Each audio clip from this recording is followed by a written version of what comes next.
Hello दोस्तों, welcome to my YouTube channel Global English Academy. दोस्तों, मैं सोनू सर आप लोगों के सामने दोबारा हाजिर हुआ हूँ एक नए पेपर सेट के साथ में। तो चलिए दोस्तों, हम लोग देखते हैं। देखिए, जैसा कि हम जानते हैं एसएससी एमटीएस के पेपर स्टार्ट हो गए हैं और कई बच्चों के पेपर हो गए हैं, कुछ बच्चों के पेपर रह गए हैं। तो जिन बच्चों के पेपर रह गए हैं, तो देखिए, मैं क्वेश्चन तो रिवील नहीं कर सकता, लेकिन इंपॉर्टेंट चैप्टर्स के बारे में मैं आपको बता सकता हूँ जो सबसे ज़्यादा पूछे जा रहे हैं। तो एक बार पेन पेंसिल लेके बैठिए, उसको लिखना चालू कीजिए। वर्ब चैप्टर में से सबसे ज्यादा आ रहा है वर्ब, मतलब वर्ब की first form, second form, third form, ये कहाँ पर आती है। इसके अलावा जीरेंड वाली वर्ब कहाँ पर आती है, इन्फिनेटिव। कौन सा वाला पोर्शन तैयार कीजिए, इन्फिनेटिव वाला पोर्शन तैयार कीजिए, इन्फिनेटिव वर्ब वाला। ठीक है, जीरेंड वर्ब वाला पोर्शन तैयार कीजिए। अभी तक जो पेपर हो गया मैं उनका थोड़ा सा ओवरव्यू कर रहा हूँ आपको। इसके बाद में आप टेंसेज में चले जाइएगा, टेंसेज में आपको वर्ब मिल जाएगा, वो तैयार कीजिएगा। क्या सर प्रपोजिशन का क्वेश्चन आ रहा है? एक हाथ क्वेश्चन देखने को मिल रहा है, कोई ज़्यादा क्वेश्चन आपको नहीं मिल रहा है। Sir active passive voice direct नहीं पूछा जा रहा है, एक्टिव पैसिव वॉइस को डायरेक्ट नहीं पूछा जा रहा, लेकिन वॉइस जो चैप्टर है उसको एक एरर के फॉर्म में बनाकर पूछा आपसे जा रहा है। तो तैयार रहेंगे भैया इसके लिए। इसके अलावा और कौन कौन सा चैप्टर है? अगर आप सब्जेक्ट वर्ब एग्रीमेंट कर जाते हैं, कौन सा चैप्टर कर जाते हैं, सब्जेक्ट वर्ब एग्रीमेंट कर जाते हैं, तो लगभग आपके करीब 4 से 5 क्वेश्चन, मेरा एक पर्सनल व्यू ये है कि अगर मैंने अभी जितने भी एनालिसिस किए हैं, इस वाले चैप्टर के वर्ब वाले पोर्शन में सबसे ज़्यादा आ रहा है, सब्जेक्ट वर्ब एग्रीमेंट में से। ठीक है, इसको तैयार करेंगे अच्छे से। ये 7 चैप्टर मैंने आपके सामने लिखे हैं। सर और कुछ भी इसके अंदर अप एंड डाउन हो रहा है? हाँ बेटा, हर एक चैप्टर में से एक एक दो दो पूछे जा रहे हैं। मैं थोड़ा सा और आपको क्लियर करूँ, आर्टिकल चैप्टर में से क्वेश्चन कंटिन्यू मिल रहा है, एडजेक्टिव में से आपको डिग्री वाले चैप्टर में से कंटिन्यू देखने को मिल रहा है एक एक क्वेश्चन। ठीक है, जिन पे मैं टिक लगा रहा हूँ उनको बहुत ध्यान से तैयार कर लेना बेटा। ठीक है, तो खासकर ये सब्जेक्ट वर्ब एग्रीमेंट वाला। सर वोकैब में क्या हो रहा है? कई बच्चे बोल रहे हैं सर वोकैब कुछ इधर उधर हो रहा है। बेटा कुछ इधर उधर नहीं हो रहा, पीडीएफ शेयर किया हुआ है ना टेलीग्राम पर। अगर आप याद नहीं कर पाए तो बेटा फिर वो गड़बड़ है। जो टॉप मोस्ट दिए हुए हैं, टॉप मोस्ट वाले मैंने दिए हुए हैं भैया, उसी में से घूम फिर के वोकैबलरी आ रहा है, कुछ नया नहीं आ रहा। सर लेवल कैसा आ रहा है? इजी टू मॉडरेट, बस इससे ज़्यादा नहीं जा रहा। क्या सर हाई जा रहा है? बिल्कुल हाई लेवल नहीं आ रहा, इजी टू मॉडरेट आ रहा है। बच्चे पास कर सकते हैं ऐसा लेवल आ रहा है। और मेरे ख्याल से इंग्लिश ही एकमात्र ऐसा सब्जेक्ट बनता जाएगा जिसमें आप स्कोर कर सकते हैं। देखिए मैथ रीजनिंग वो कॉलम को छोड़ दीजिए, उसमें तो आप जी मर्जी चाहे जितना करें, वो तो पासिंग मार्क्स के लिए। यहाँ पर अगर आप चर्चा करें कहाँ पर, ये वाले वाले पोर्शन में, जीके और इंग्लिश के मामले में, तो अगर सेकंड मॉड्यूल में अगर आप देखें जीके और इंग्लिश में, जीके आप जी मर्जी चाहे जितना पढ़ लेना उतने ही बनने वाले हैं आपके। हाँ, इंग्लिश एक ऐसा सब्जेक्ट है जिसके अंदर आप स्कोर कर सकते हैं। इंग्लिश में आप अच्छे से पढ़िए, जितना पढ़ा है उसको अच्छे से रिवीजन करके जाइए, और ज़्यादा स्ट्रेस मत लीजिए कि बहुत हाई जा रहा है। इतना नहीं हाई जा रहा भाई, ठीक आ रहा है पेपर जो आना चाहिए। और बिल्कुल चारों सब्जेक्ट की अगर तुलना की जाए तो चारों सब्जेक्ट में सबसे बेस्ट जो है इंग्लिश आ रहा है, ईजी आ रहा है। ठीक है, इसको कर लीजिए। अगर किसी बच्चे को पीडीएफ को लेकर डाउट है, सर कहाँ पर क्या है, आप मेरे को कमेंट बॉक्स में लिखिए, मैं कमेंट बॉक्स के अंदर उसकी लिंक शेयर करूंगा आपको। ठीक है, तो आपको व्हाट्सएप लिंक भी शेयर कर दूंगा और कमेंट बॉक्स में मैं टेलीग्राम लिंक भी शेयर कर दूंगा, जिससे आपको डेटा मिल जाएगा। बढ़े अब आगे की तरफ। चलिए तो हम करते हैं अपने वीडियो को शुरू।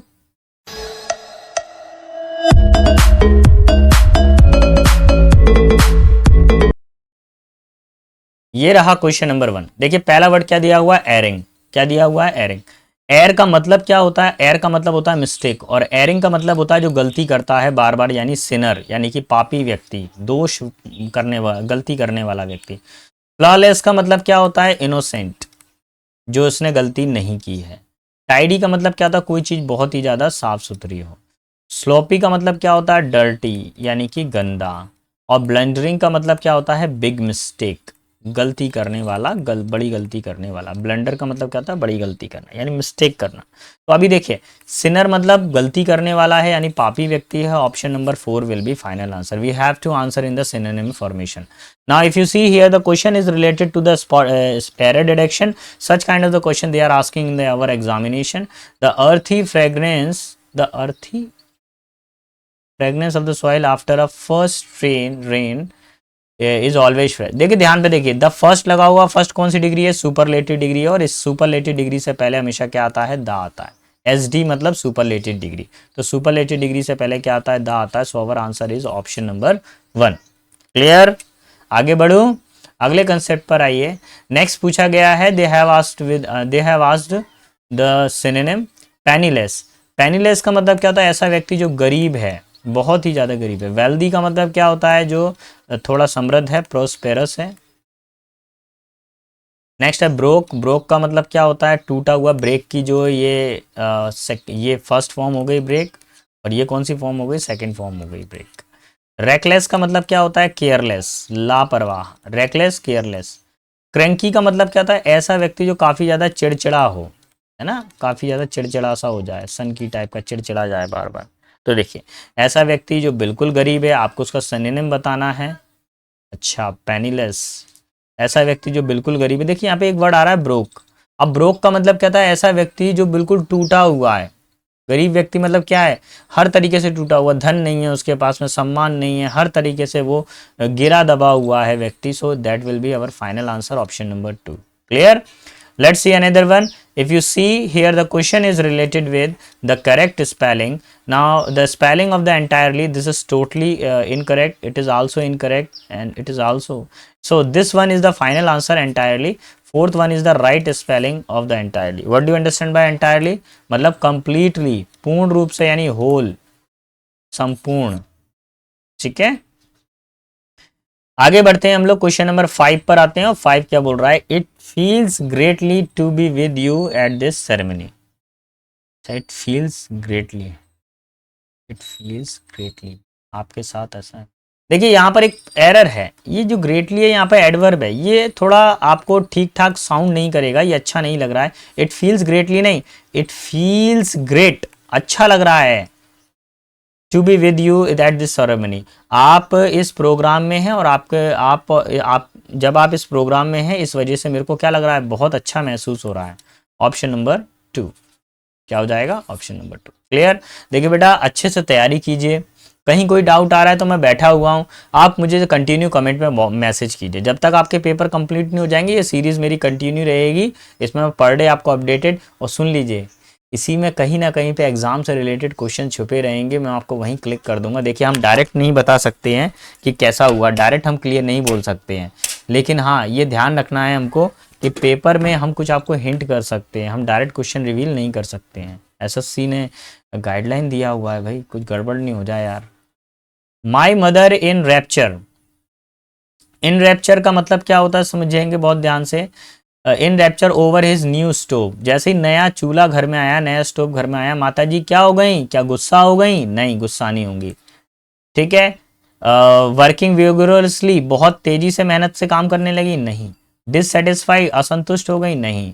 वो क्या हो गई, एक्सट्रीमली डिलाइटेड, यानी कि बहुत हैप्पी हो गई, है ना। मम्मी वगैरह को क्या है, किचन में अगर कोई नया बर्तन आ जाए तो कितना खुश होती हैं वो, कोई नया मिक्सर ग्राइंडर आ जाए, कुछ नया आ जाए, नई गैस आ जाए, तो देखो कितना खुश होंगी वो, इधर से उधर तक फुदकती फिरेंगी। ऑप्शन नंबर 7 पर आइए। 7 क्या कह रहा है, आई प्रेफर टू लिसन। ध्यान रखिए, पेपर का एक इंपॉर्टेंट क्वेश्चन, प्रेफर के साथ में हमेशा टू प्रपोजिशन आता है, इसके लिए तैयार रहें आप। और इधर पे एक और इंपॉर्टेंट चीज, लिसन के साथ में हमेशा टू आता है। ठीक है, ये दोनों प्रपोजिशन के क्वेश्चन है। I prefer to listen to relaxing and dash music when meditating. जब वो क्या करता है, मेडिटेशन करता है, तो उसको कैसे गाने पसंद है, रिलैक्स करने वाले, जो मन को क्या करे, शांत करे, ऐसे गाने उसको पसंद है। तो भैया शुरू हो जाइए। पहले टॉर्मेंटिंग का मतलब कैसा लग रहा है, टॉर्चर लग रहा है, यानी परेशान करने वाला। टॉर्मेंटिंग मतलब परेशान करना।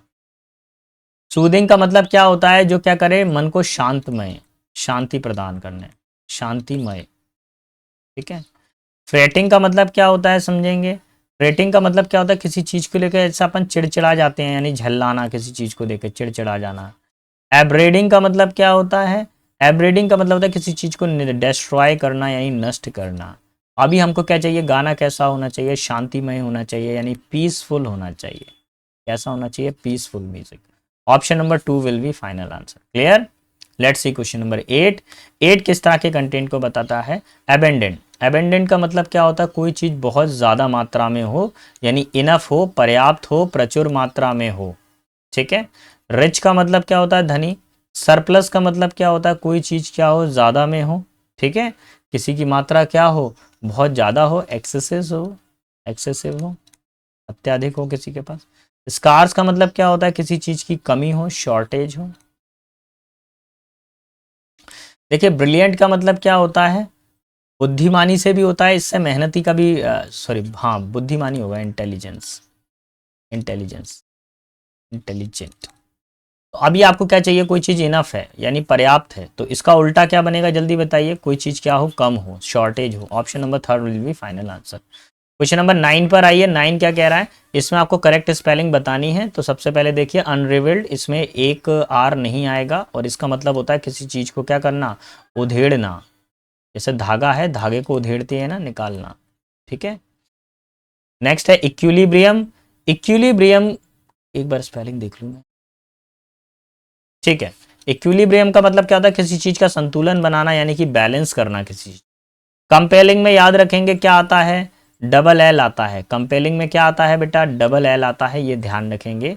सो कंपेलिंग का मतलब क्या था, कोई चीज क्या करे, सम्मोहक हो, आपको मोह ले, खींच ले, आपको अट्रैक्टिव कर ले।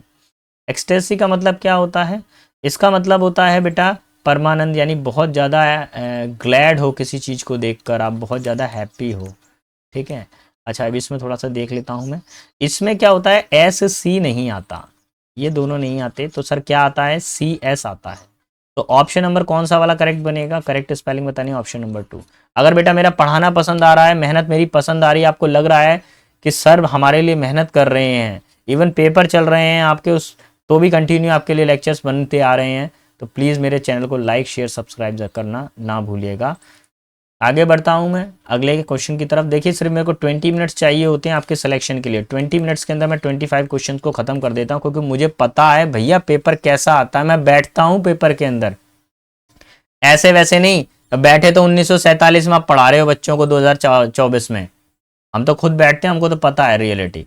वन हु नोज ऑल, जो सब चीजों को जानता हो। तो पहले देखिए बुली का मतलब क्या होता है, किसी को परेशान करना, किसी को धमकाना, ठीक है। अनार्किस्ट का मतलब क्या होता है, अराजकता, अराजकता, नार्किस्ट है ना वादी। बेटा कई बार पेपर में आया, ये एसएससी का पसंदीदा वर्ड है ये। ओमनीशिएंट का मतलब क्या होता है, सर्वज्ञाता, जिसको हर चीज की जानकारी हो। और टॉपर का तो मतलब ये सबसे ऊपर जो होगा, देखिए वन हु नोज ऑल, जो सब चीजों को जानता है उसको क्या बोलते हैं, ओमनीशिएंट बोलते हैं। देखिए ओमनी का मतलब होता है ऑल, और यहाँ पे एक वर्ड आया शिएंट। साइंस जानते हो, साइंस यानी कि विज्ञान, तो उसी से देखिए जो ज्ञान होता है उसको क्या बोलते हैं, शिएंट। Option number third will be final answer. ये फ्री हिट था और कई बार रिपीट हो चुका। देखिए भैया ये थोड़ा सा टफ क्वेश्चन होने वाला है। The reality of the effect of the rising aviation industry emissions on the climate change has been known for the decade. देखिए जैसे जैसे करके क्या है, इंडस्ट्रीज बढ़ती जा रही हैं, उस हिसाब से हमारे क्लाइमेट पे भी कई दशकों से दुष्प्रभाव पड़ रहा है। येट फिर भी the industry and its emission has continue to grow without डेस, लेकिन फिर भी इंडस्ट्रीज बढ़ती जा रही है, उनसे निकलने वाला प्रदूषण कंटिन्यू बढ़ता जा रहा है। ईजीनेस का मतलब क्या होता है, ईजीनेस कोई चीज आसान हो, ईजी हो तो इस मतलब ईजीनेस। कॉन्स्टेंट का मतलब क्या होता है, किसी चीज के अंदर रुकावट हो, हर्डेल हो। कंफर्ट का मतलब क्या होता है, कोई चीज क्या हो, रिलैक्स हो, आराम हो। नेग्लेक्ट का मतलब क्या होता है, अनदेखा कर देना, इग्नोर कर देना, डिनाई कर देना। तो हमारे पास में क्या होगा यहाँ पर, फिर भी बिना किसी रुकावट के, बिना किसी अवरोध के, बिना किसी अवरोध के, बिना किसी रुकावट के ये इंडस्ट्रीज क्या कर रही हैं, ग्रो कर रही हैं, इसलिए ऑप्शन नंबर 2 बनेगा। क्वेश्चन 12 पर आइए। 12 किस तरह के कंटेंट को बता रहा है भैया, ये होमोनियम्स वाला चैप्टर है। अभी तो क्वेश्चन कम देखने को मिल रहे हैं होमोनियम्स के, ज़्यादा देखने को तो नहीं मिल रहे हैं होमोनियम्स के, क्योंकि देखिए 2 सिनोनिम्स के क्वेश्चन आ रहे हैं, 2 एंटोनिम्स के आ रहे हैं, 2 वन वर्ड्स के देखने को मिल रहे हैं यहाँ पर, और 2 क्वेश्चन वन वर्ड। और ईडियम एंड फ्रेसेस में ध्यान रखिए, ईडियम्स का एक क्वेश्चन आ रहा है, फ्रेसेस का एक क्वेश्चन आ रहा है, ठीक है, यही वोकैब आ रही है। सर होमोनियम्स एक आधा कोई टकरा जाए तो टकरा जाए किसी सेट के अंदर, लेकिन ऐसे रेगुलर के तौर पे नहीं कह सकते कि हाँ भाई ये आना ही आना है, ऐसा नहीं कह सकते हम। The bread of the director will decide the penalty. भैया डायरेक्टर का क्या होता है, बोर्ड होता है, बोर्ड ऑफ डायरेक्टर, डायरेक्टरों की क्या होती है, मंडली होती है। अच्छा पहला वाला ब्रेड देखिए, ये क्या होता है, गर्ल्स चोटी बांधती है ना, तो चोटी को जो बुनना होता है, चोटी बनाना या बांधना, वो क्या कहता है, ब्रेड कहलाता है। बोर्ड भैया यहाँ पे बोर्ड आ जाएगा, board of committee, board of meeting. Next हमारे पास है बोर्ड, इसमें मतलब क्या होता है, किसी चीज से ऊब जाना भैया, है ना, पढ़ते पढ़ते बोर हो गए। बोर्ड का मतलब क्या होता है, किसी को झुक कर पाँव छूना, ना झुकना या पाँव छूना। ठीक है, झुककर किसी को नमन करना, तो वो बोर्ड हो जाएगा। Option number 2 will be final answer. Clear. अब आते हैं क्वेश्चन नंबर 13 पे। 13 क्या कह रहा है, one who has a long experience, किसी को बहुत लंबा अनुभव है एनी ऑक्यूपेशन। देखो बेटा, सुनने में अतिशयोक्ति लगेगी कि सर बहुत लंबी लंबी फेंक रहे हैं। आपको जो पीडीएफ दी है ना सिनोनिम एंटोनिम वन वर्ड की, भैया वहीं से कॉपी पेस्ट है यार। याद कर लो बेटा, याद कर लो, पेपर आ गया, अच्छे से याद कर लो। थोड़ा सा समय निकालो, एकदम से तो याद नहीं होगा, लेकिन हाँ उसको पर डे आप उसको रीडिंग में लाइए, जैसे अखबार को पढ़ रहे हैं वैसे पढ़ते जाइए, है ना। रेवरेंट का मतलब क्या होता है, किसी को किसी चीज में क्या हो, काफी ज्यादा श्रद्धा हो, यानी प्रेम युक्त हो काफी ज्यादा, है ना, प्रेम युक्त हो, श्रद्धा युक्त हो। प्रैक्टिशनर का मतलब क्या होता है, जो कोई व्यक्ति क्या हो, व्यवसायी हो, है ना, खासकर एडवोकेट जो होते हैं वो प्रैक्टिशनर होते हैं। वेटरनर का मतलब क्या होता है, अनुभवी, जिसको क्या एक लंबा अनुभव हो। स्टाउंच का मतलब क्या होता है, कोई क्या, किसी ने क्या डिटरमाइंड हो, काफी दृढ़ संकल्प कर लिया हो। तो अभी क्या चाहिए, किसी को एक लंबा अनुभव हो, that is called veteran. Option number 3 will be final answer. Clear. आगे बढ़े, क्वेश्चन 12 पर आइए। 12 क्या कह रहा है, accuracy rate of the facial recognition algorithm are dash low in case of the minority and women children as the demonstration in the multiple studies across the world. अच्छा, देखिए भैया, एक स्टडी की गई है जिसके अंदर फेशियल रिकॉग्निशन किया गया है एल्गोरिदम। फेशियल रिकॉग्निशन एल्गोरिदम जो है, यानी व्यक्तियों को पहचानने का, उसके बारे में किया गया है एक रिसर्च। अब उस रिसर्च में हुआ क्या है, किस तरह का रिसर्च हुआ है, वो किस क्षेत्र में हुआ, समझिए। देखिए, अगर हमने बोला ब्यूटीफुली, अच्छे से हुआ है, नहीं, वो क्या बोला गया, वो विशेष रूप से किस कम हुआ है, विशेष रूप से किस केस में कम हुआ, माइनॉरिटी के केस में। यानी बहुत सारे केसेस थे, 1 2 3 4 5 6, लेकिन इसमें मान लीजिए ये क्वेश्चन नंबर, ये जो ऑप्शन नंबर 2 है, इस 2 वाले बंदे के लिए ये जो पहचान किया गया था, ये कोई विशेष पहचान की गई थी, और इसी वाले बंदे के लिए क्या था, ये कम था। सबके लिए ज़्यादा था, इसके लिए कम था। तो ऐसी स्थिति में हम किसका यूज़ कर सकते हैं, पर्टिकुलरली, यानी विशेष रूप से। तो option number 3 will be final answer. अच्छा, ब्यूटीफुली का मतलब क्या होता है, सुंदरता से। स्मूथली मतलब कोई चीज़ बिल्कुल धारा प्रवाह चले। केयरलेसली मतलब लापरवाही से। और पर्टिकुलरली मतलब विशिष्टता से,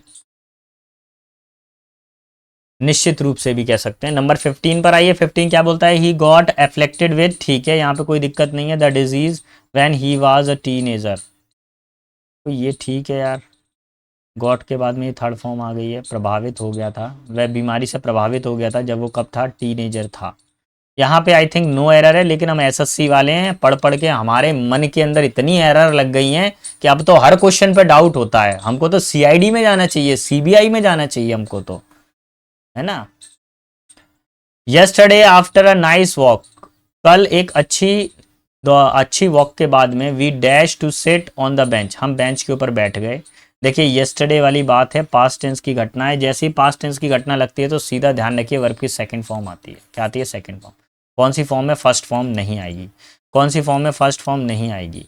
कौन सी फॉर्म में फोर्थ फॉर्म नहीं आएगी। कौन सी फॉर्म है, सेकंड फॉर्म, यही आएगा। Option number 3 will be final answer. बाकी पढ़ने की जरूरत ही नहीं है भैया, यस्टरडे लगा है, पास्ट टेंस की घटना है। क्वेश्चन नंबर 17 देखिए, he has high paying job, ये तो प्लस बात है। डैश ही नेवर, माइनस हो गया ये तो, never seems to have money, उसकी बहुत अच्छी तनख्वाह है लेकिन फिर भी हमेशा उसके पास ऐसा लगता है जैसे धनी नहीं है। तो इसमें क्या आएगा, जब माइनस और प्लस की स्थिति हो, जब प्लस और माइनस की सिचुएशन हो, तो हमेशा क्या आता है, यट आता है, फिर भी या फिर यद्यपि। इसका मीनिंग क्या निकलता है, फिर भी या फिर यद्यपि। देखिए, दैट शिप हैज सेल्ड, ये क्या पूछा गया है आपसे, ईडियम एंड फ्रेजेस पूछा गया है, मुहावरा पूछा गया है, और इसका मतलब क्या होता है वो समझेंगे ध्यान से। इसका मतलब होता है, देखिए, too late to do something, बहुत देर होना, क्या होना, किसी काम में, एक मिनट साफ साफ डिले होना, बहुत देरी हो जाना किसी चीज में, ठीक है। So option number 2 will be, option number 2 will be final answer. That ship has sailed, अब वो शिप ने चलना शुरू कर दिया। एक्सट्रीमली टू फॉलो और डी आर आई, नहीं भैया, यही आंसर होना चाहिए भैया मेरे हिसाब से। अगर आपके हिसाब से कोई और आंसर बनता है तो प्लीज मुझे कमेंट बॉक्स में लिख के दीजिएगा। मेरे हिसाब से ये आंसर है। अगर आपको लगता है कि नहीं सर कुछ और सोल्यूशन है, तो वो मैं डिस्कस कर लूंगा मैं, है ना, क्योंकि मैं भी आपके साथ में ही सॉल्व कर रहा हूँ।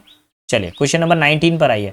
कैरिंग एन अम्ब्रेला, देखिए कैरिंग आ गया और एन के साथ में अम्ब्रेला आ रहा है, यहाँ पे कोई दिक्कत नहीं है, बिल्कुल सही है। मैंने बोला ना, जीरेंड फॉर्म यही होता है, जब आईएनजी का यूज सब्जेक्ट के रूप में किया जाए तब वो जेरेंड बन जाता है।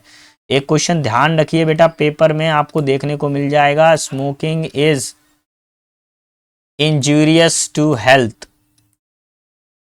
ठीक है, ये ध्यान रखना, आप लोगों ने कई बार सुना है यहाँ पे स्मोकिंग क्या है, ये हो गया सब्जेक्ट, ये हो गई वर्ब, और बाकी बचा हुआ पार्ट क्या बन गया, ऑब्जेक्ट। तो बेटा ये जेरेंड वाले पार्ट को पढ़ के जाइए, अभी ये पूछ रहे हैं। ठीक है, अभी क्या होना चाहिए answer, option number third will be final answer, no correction requirement. मैं अब आगे की तरफ बढ़ता हूँ, क्वेश्चन नंबर 20 क्या कह रहा है, an agreement between the enemy, शत्रुओं के बीच में एक समझौता, और अपोनेंट्स, विरोधियों के बीच में समझौता, टू स्टॉप फाइटिंग, लड़ाई नहीं करेंगे, आर्गुइंग, झगड़ा नहीं करेंगे, for a certain of period time, कुछ समय के लिए नहीं करेंगे लड़ाई झगड़ा, इसको बोलते हैं बेटा ट्रूस यानी युद्ध विराम। जैसे भारत वर्सेस पाकिस्तान होता है ना, तो उसमें क्या कर देते हैं, युद्ध विराम लग जाता है। ठीक है, अगला वर्ड है हमारे पास में यूनैनिमस। यूनैनिमस का मतलब क्या होता है, एक मत हो जब हम। सरप्लस का मतलब क्या होता है, कोई चीज क्या हो, अधिक हो यानी एक्सेसिव हो। ठीक है, अधिक हो। आगे क्या दिया हुआ है, ग्राफ्ट। ग्राफ्ट का मतलब क्या होता है, बहुत कठोर परिश्रम करना, हार्ड वर्क। ठीक है, अभी हमको किस चीज की रिक्वायरमेंट है भैया, युद्ध विराम की जरूरत है, युद्ध को रुकना चाहिए। विश्व में अनेकों देशों के बीच में झगड़े हो रहे हैं भैया, युद्ध को रुकना चाहिए, युद्ध से किसी का भला नहीं होता, अंत में बीवी बच्चे सब बिछड़ जाते हैं, है ना। क्या होता है अब उनके बच्चों से तो पूछो यार, शहीदों के बच्चों से पूछो कैसे बिना पिता के साए में वो जीते हैं। देखिए भाई, अगर आप मेरे से ऑनलाइन भी जुड़े हुए हैं, ऑफलाइन पे भैया मेरे यहाँ पर हमेशा एक ऑफर रहता है, कोई भी बच्चा जो शहीद का बच्चा है, जिसके जिसके पिताजी ने देश के लिए अपने प्राण न्यौछावर कर दिए, शहीद का बच्चा है, कोई भी बंदा जो शारीरिक रूप से क्या है, दिव्यांग है, ठीक है, ऐसा कोई भी बच्चा जिसके माता पिता का दोनों का साया उससे छूट गया, माता पिता फादर और मदर पेरेंट्स ही नहीं है, दोनों ही पेरेंट्स नहीं है, तो ऐसे तीनों बच्चों को मैं अपनी संस्थान में फ्री एजुकेशन देता हूँ। फ्री एजुकेशन, जब तक मैं इस धरती पर हूं तब तक इन तीनों तरह के बच्चों के लिए मैं फ्री एजुकेशन प्रोवाइड करता हूं ऑफलाइन बैच के अंदर। ठीक है, और ऑनलाइन पर भी मेरा फ्री ऑफ कॉस्ट चलता ही रहेगा, ये ऐसे ही, सिर्फ आप पढ़िए, आगे बढ़िए। आप जब बढ़ जाएंगे तो हम वैसे ही आगे बढ़ जाएंगे यार। बढ़े अब आगे की तरफ भैया, क्वेश्चन 20 तक जो बच्चे यहाँ तक पहुंचे हैं वो अपना सिलेक्शन चाहते हैं, इसलिए यहाँ तक पहुंचे हैं वो। मैं अब आगे की तरफ बढ़ता हूँ, क्वेश्चन नंबर 21 पे आते हैं, और 21 क्या कह रहा है इसको समझ लेंगे। एंथोनी अब्राहम, अ 34 ईयर ओल्ड क्रेन ड्राइवर, एक एंथोनी अब्राहम नाम का बंदा है जो कितना है, 34 वर्ष का क्रेन ड्राइवर है। Dash manage to get out the way of the falling steel. देखिए वो कहीं खदान पे काम कर रहा था, अब जैसे यहाँ खदान पे काम कर रहा है और ऊपर से कहीं से क्या हो गया, स्टील गिर गया, उसके ऊपर स्टील गिर रहा है। ठीक है, तो ऐसी सिचुएशन आ रही है, तो जब ये सिचुएशन आती है तो क्या होगी, ये आसान सिचुएशन है, सिमल्टेनियसली है, नहीं, ऐसी सिचुएशन क्या होती है, बहुत ही ज़्यादा बैरली, बहुत ही बदतर स्थिति होती है, मुश्किल से, बैरली का मतलब कहता है मुश्किल से, वो मुश्किल से ही उस चीज़ को क्या कर पा रहा था, मैनेज कर पा रहा था, मतलब स्टील गिर रही है, कैसे क्रेन को संभाले, ये स्थिति हो रही है। टर्निंग अराउंड, उसने पीछे देखा, ही कुड हार्डली बिलीव, जब उसने पीछे मुड़ के देखा स्टील गिर गई है, उसके बाद उसने पीछे मुड़ के देखा तो उसको विश्वास नहीं हुआ, हार्डली बिलीव, उसका मुश्किल से ही भरोसा हुआ, दैट द सीन दैट ले बिफोर हिम, जब उसने वो सीन को देखा तो क्या, जब कोई स्टील गिरेगी तो अच्छा सीन होगा क्या, प्लीजेंट होगा, नहीं, क्रुक्ड का मतलब होता है छल करना, नहीं, क्रिमिनल वाला सीन होगा, नहीं, वो कैसा होगा, हॉरिबल, हॉरिबल यानी भयानक सीन देखा उसने। ठीक है, फिर क्या हुआ, girders were girder were dash on the top of the crane in a haphazard fashion like gigantic pick of the sticks. वो जो क्रेन होती है, क्रेन के ऊपर वो लगा रहता है ना, ऐसा फावड़ा जैसा ऐसा लगा रहता है ना, जब वो स्टील गिरी उसकी वजह से वो जो क्रेन के ऊपर जो बना हुआ था वो भी क्रेन के ऊपर गिर गया था, कुछ लोग उसके अंदर दब भी गए हैं, हो सकता है, उसको देख लेते हैं। अब क्या बोल रहा है, all he could see the machine was its rear wheel and section of what was been in the cab. बस सिर्फ वो उतना ही देख पाया, जब वो गिरा ऊपर से अगर कोई चीज़ उसके आगे ऐसा लगा हुआ है हैंडल टाइप का, अब इस पर कोई चीज़ गिरेगी स्टील की तो कैसा हो जाएगा, ऐसा टेढ़ा हो जाएगा, और जब ऐसा टेढ़ा हो जाएगा तो जो ड्राइवर उसके अंदर होगा तो उसकी बॉडी ऐसे हो गई, वो सिर्फ क्या देख पा रहा था, नीचे टायर को देख पा रहा था। Abraham dash. अब देखिए इस स्थिति के अंदर क्या किया था उसने, पाइल्ड। पाइल्ड का मतलब क्या होता है, ढेर लग जाना, उसके ऊपर क्या लग गया, ढेर लग गया था काफी सारा। ठीक है, ऑप्शन नंबर 4। आगे बढ़ता हूँ क्वेश्चन नंबर 24 पर। अब 1 मिनट रुक जाइए, मैं आपको थोड़ा सा बता दूं। रोजाना रात को 9 बजे क्लास रहती है। इस क्लास के बीच में ही मैं कहीं ना कहीं पे एसएससी एमटीएस के कुछ इंपॉर्टेंट डिस्कशन करता हूँ। ओपनली क्वेश्चन रिवील नहीं कर सकते हैं, टाइप ऑफ क्वेश्चन मैं आपको बता सकता हूँ। रोजाना हर सेशन का, जैसे लास्ट सेशन में जो पेपर आए थे मैंने उसका आज डिस्क्रिप्शन कर दिया। अब जो पेपर हो रहे हैं उनके वन बाई वन मैं आपको डिस्क्रिप्शन करता जाऊँगा। ठीक है, अगर आपको मेरा पढ़ाना पसंद आता है तो प्लीज़ मेरे चैनल को लाइक शेयर सब्सक्राइब ज़रूर करिए। कमेंट बॉक्स में अपने डाउट लिखिए, जब आपके कमेंट्स आते हैं तभी हमारा हिम्मत बढ़ती है भाई पढ़ाने की, नहीं तो हमको लगता है क्या पढ़ाएं यार, है ना। अब्राहम डैश, अब Abraham dash to the cab, Abraham raised to the cab. ठीक है, वो कहाँ था, वो कैब की तरफ दौड़ा। Shouting his friend George Burns name, किस नेम से दौड़ा, वो जॉर्ज बर्न्स के नेम से दौड़े हैं। बाय देन, जब तक क्या हुआ, 3 other iron worker had reach the, जब तक 3 आयरन वर्कर और थे उसमें, वो कहाँ पे पहुंच गए, डैश क्रेने कार्नेज। कार्नेज का मतलब क्या होता है, मौत के द्वारे पे। ठीक है, वन ऑफ देम येल्ड, कोई जोर जोर से चिल्ला रहा था, George can you hear me, क्या तुम मुझे सुन सकते हो, ओवर द डिन ऑफ द डीजल इंजन, वो किस पर था, डीजल इंजन के ऊपर था। स्ट्रेंज वॉइस रिस्पॉन्डेड, ठीक है, एक आवाज आई कि क्या जॉर्ज आप मेरे को सुन सकते हो। अब ऐसी जो स्थिति थी वो कैसा था, सीन ऑफ कार्नेज मतलब मौत का दृश्य, कैसा था, मौत का दृश्य या भयावह दृश्य। ठीक है बेटा, तो आज के सेशन में इतना ही था। अगर आपको लगता है कि सर ने कुछ मेहनत की है तो प्लीज़ हमें सिर्फ एक लाइक चाहिए और एक कमेंट चाहिए। ठीक है, कोई भी डाउट हो कमेंट बॉक्स में लिखिए। जिन बच्चों का पेपर है, best of luck, best of luck, best of luck. अच्छे से तैयारी करें, अपना और अपने माता पिता के नाम को रोशन करें। Yeah.